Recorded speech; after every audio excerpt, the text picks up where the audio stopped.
Devineni Prasuna local fighting కు time దగ్గర పడుతోంది. గ్రామంలో సంగ్రామానికి సమయం ఆసన్నమై రణమే మిగిలింది. అవును, ఇప్పుడు తెలంగాణలో పంచాయతీ మున్సిపల్ ఎన్నికల చుట్టూ రాజకీయం వేడెక్కుతోంది.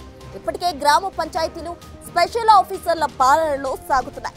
అటు 26 జనవరితో మున్సిపాలిటీల టర్మ్ కూడా ముగియనుండడంతో వచ్చే 2 నెలలు స్థానిక సమరంతో పల్లెల్లో ఎండలతో పాటే పొలిటికల్ హీట్ పెరగడం ఖాయంగా కనిపిస్తోంది.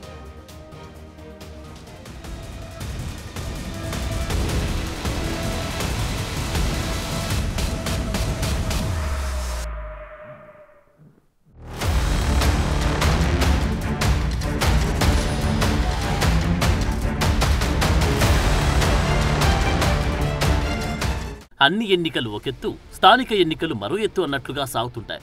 ఆ స్థాయిలో విలేజ్ లో పాలిటిక్స్ నడుస్తుంటాయి. కొన్ని చోట్ల సర్పంచ్ ఎన్నికలు ఏకగ్రీవమవుతుంటాయి. ఇంకొన్ని చోట్ల హోరాహోరీ పోరు నడుస్తూ ఉంటుంది. పంచాయతీ ఎన్నికలు పార్టీ గుర్తులపై జరగకపోయినా పార్టీల సానుభూతి పరుల చుట్టూ ఓట్ల మ్యాటర్ నడుస్తూ ఉంటుంది. చెప్పాలంటే ఊరంతా ఓ పొలిటికల్ వైబ్రేషన్ నడుస్తూ ఉంటుంది. ఆ వైబ్రేషన్ షురూ అయ్యే టైం రానే వచ్చింది. తెలంగాణలో ఇప్పుడు స్థానిక సమరానికి సమయం ఆసన్నమవుతుంది. ఇప్పటికే స్పెషల్ ఆఫీసర్ల పాలనలో ఉన్న గ్రామ పంచాయతీల్లో ఎన్నికల నగారా మోగబోతుంది. అటు మున్సిపల్ సమరానికి కూడా సమయం వచ్చేసింది. ఈ నెల 26తో మున్సిపాలిటీల గడువు కూడా ముగియబోతుంది. దీంతో 2 ఒకేసారి జరుగుతాయా అన్న సమాచారంతో అటు గ్రామాలు ఇటు పట్టణాల్లో పొలిటికల్ పార్టీలు స్పీడ్ పెంచుతున్నాయి.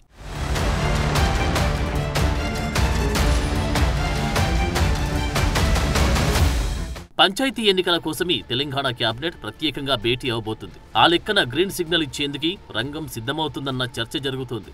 ఫిబ్రవరిలో 3 దశల్లో పంచాయతీ ఎన్నికలు నిర్వహించేందుకు సిద్ధమవుతున్నట్లుగా తెలుస్తోంది.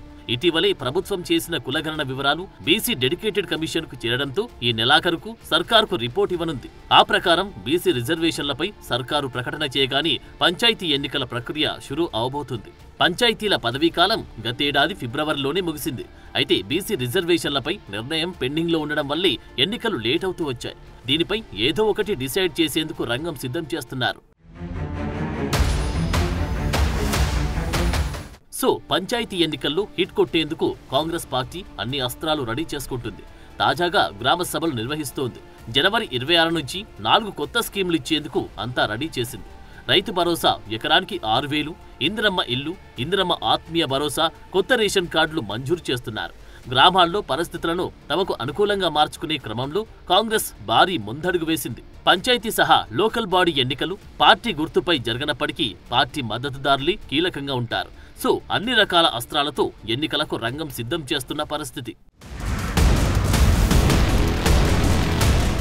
నిజానికి పంచాయతీల్లో ఎప్పుడో సర్పంచ్ ఎన్నికలు జరగాల్సి ఉంది. అయితే కాంగ్రెస్ ఎన్నికలకు ముందు బీసీలకు స్థానిక సంస్థల్లో 42% రిజర్వేషన్లు ఇస్తామని ప్రకటించింది. ఆ ప్రకారమే హామీ నెరవేర్చాలనుకుంటోంది. అందుకోసమే కులగణన సర్వే చేపట్టింది.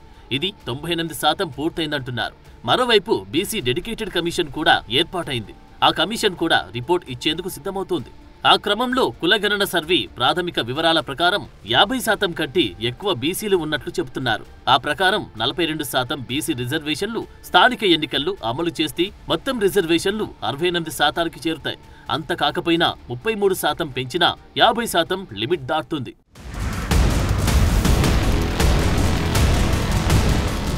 సుప్రీం తీర్పు ప్రకారం కోటా 50% దాటొద్దు. అయితే హైకోర్టు ఉత్తర్వులతోని డెడికేటెడ్ కమిషన్ ఏర్పాటు చేసి సైంటిఫిక్ పద్ధతిలోని బీసీ రిజర్వేషన్ల పెంపుపై నిర్ణయం తీసుకుంటున్నందున కోర్టులు అడ్డుకోవని ఆశతో ఉన్నారు. ఒకవేళ కోర్టుల్లో స్టే వస్తే పరిస్థితి మొదటికే వస్తుంది. స్థానిక సంస్థల్లో బీసీ రిజర్వేషన్ల పెంపుపై డెడికేటెడ్ కమిషన్ ఇచ్చే నివేదికను అసెంబ్లీలో చర్చించి తీర్మానం చేసి కేంద్రానికి పంపాలని ఆలోచన కూడా ఉంది.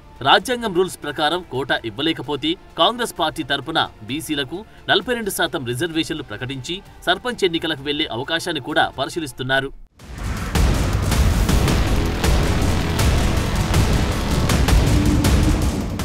పరిస్థితి ఎలా ఉందంటే స్థానిక సంస్థల ఎన్నికల్లో కోటా హామీ నిలబెట్టుకోవాలని విపక్షాలు డిమాండ్ చేసే అవకాశం ఉంది. సో లెక్కలు పక్కాగా ఉన్నా ఎవరైనా బీసీ గణన సరిగా జరగలేదని చెప్పి కోర్టుల్లో కేసులు వేసే అవకాశం ఉంటుంది.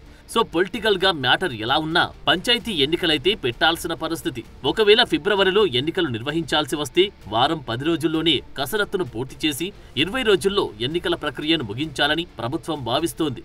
మార్చి 5వ తేదీ నుంచి ఇంటర్ ఎగ్జామ్స్, ఆ తర్వాత 10th పరీక్షలు ఉండనున్నాయి. దీంతో ఎన్నికల నిర్వహణకు ఇబ్బంది అవుతుంది.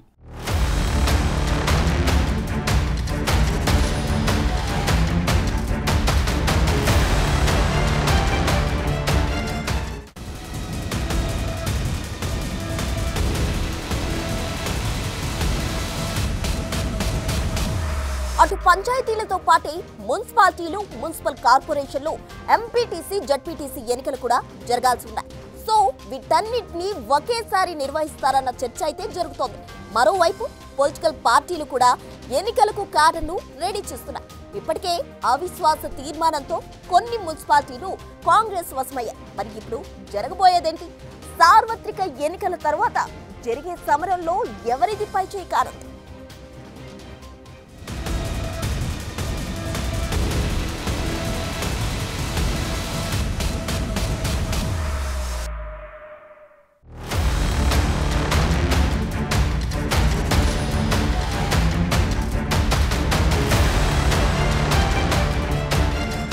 తెలంగాణలో 141 మున్సిపాలిటీలు, 13 కార్పొరేషన్లున్నాయి. ఇటీవలే కొత్తగా 12 మున్సిపాలిటీలను మహబూబ్ నగర్, మంచిర్యాల కార్పొరేషన్లకు ప్రభుత్వం ఏర్పాటు చేసింది. ఇందులో 129 మున్సిపాలిటీల టర్మ్ ఈ నెల 29తో ముగియనుంది. మరో 7 మున్సిపాలిటీలు, కార్పొరేషన్ల టర్మ్ ఈ ఏడాది మే వరకు ఉంది.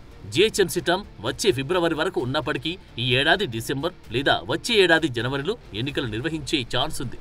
సో ఏ రకంగా చూసినా జీహెచ్ఎంసీ నుంచి స్థానిక సమరం దాకా మ్యాటర్ హీటెక్కడం ఖాయంగా కనిపిస్తోంది.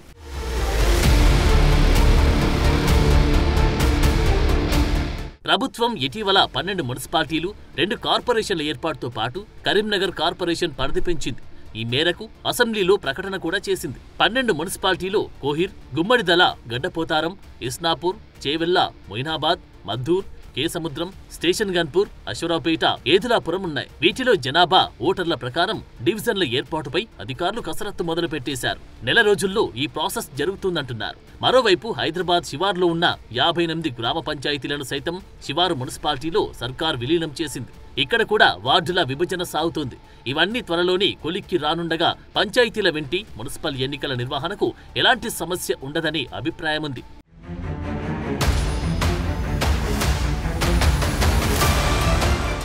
గడువు ముగిసిన స్థానిక సంస్థలకు 6 నెలల్లో ఎన్నికలు నిర్వహించాల్సి ఉంటుంది. వీటికి ఎన్నికలు నిర్వహించకుండా జీహెచ్ఎంసీలో విలీనం చేయడానికి, అనంతరం పరిపాలనా సౌలభ్యం కోసం విడగొట్టడానికి ఉన్న సాధ్యాలను స్టడీ చేసేందుకు ప్రత్యేక కమిటీని ఏర్పాటు చేయనున్నారు. కమిటీ ఏర్పాటు చేస్తే ఈ మున్సిపాలిటీలకు గడువులోపు ఎన్నికలపై న్యాయ వివాదాలు తప్పుతాయంటున్నారు. సో స్థానిక సంస్థల ఎన్నికలు పెట్టాలంటే 1,00,000 సవాళ్లు చుట్టుముడుతున్నాయి. ఇవి ఒక పట్టాన వీడే అవకాశం కూడా కనిపించడం లేదు. అయితే ఎన్నికలను మరింత ఆపే అవకాశాలు కూడా లేవు. అలా చేస్తే కేంద్రం నుంచి పంచాయతీలకు వచ్చే గ్రాంట్లు, నిధులు ఆగిపోతాయి. సో స్థానిక సంస్థల ఎన్నికలంటే సహజంగా ఏ పార్టీ అధికారంలో ఉంటే అటువైపే ఎడ్జ్ ఉంటుంది. ఎందుకంటే నిధులు, పథకాలు, కార్యక్రమాలు, పనులు సాఫీగా సాగుతాయన్న ఉద్దేశం జనంలో కూడా ఉంటుంది. తెలంగాణలో కాంగ్రెస్ అధికారంలోకి రావడంతో స్థానిక సంస్థలు చాలా వరకు అవిశ్వాస తీర్మానాలతో హస్తవశమయ్యాయి. ఆఖరికి జీహెచ్ఎంసీ మేయర్ కూడా కాంగ్రెస్ లో చేరారు. ఇక వచ్చే స్థానిక ఎన్నికల్లోనూ పాగా వేసేందుకు కాంగ్రెస్ అన్ని అస్త్రాలు రెడీ చేసుకుంటుంది. అటు బీఆర్ఎస్ కూడా యాక్టివేట్ అవుతోంది. జనంలో ఉండేందుకు ప్రయత్నాలన్నీ చేస్తున్నారు. అయితే బీఆర్ఎస్ అధినేత కేసీఆర్ మాత్రం ఫామ్ హౌస్ నుంచి బయటకు రాకపోవడం ఆ పార్టీకి పెద్ద మైనస్ గా మారుతోంది. ఓడిస్తే రెస్ట్ తీసుకుంటామని గతంలో అసెంబ్లీ ప్రచారాల సమయంలో చెప్పినట్టుగానే ఫామ్ హౌస్ కే పరిమితమయ్యారా అన్న చర్చ జనంలో జరుగుతోంది.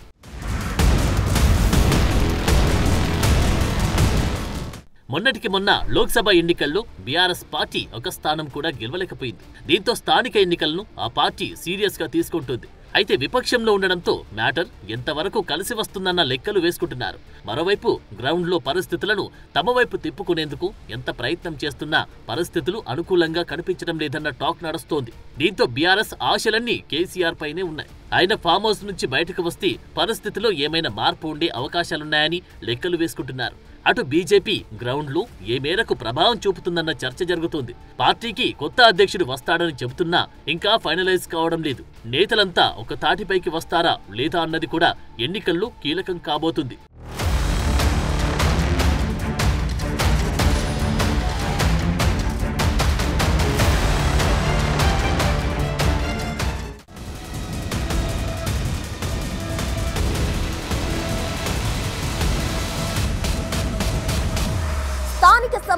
పట్టు నిలుపుకునేందుకు కాంగ్రెస్ ప్రభుత్వం అయితే వ్యూహాత్మకంగా వ్యవహరిస్తోంది. సాధ్యమైనంత త్వరగా సర్పంచ్, ఎంపీటీసీ, జెడ్పీటీసీ, మున్సిపాలిటీ ఎన్నికలు పెట్టే ప్రణాళికతో ఉన్నారు.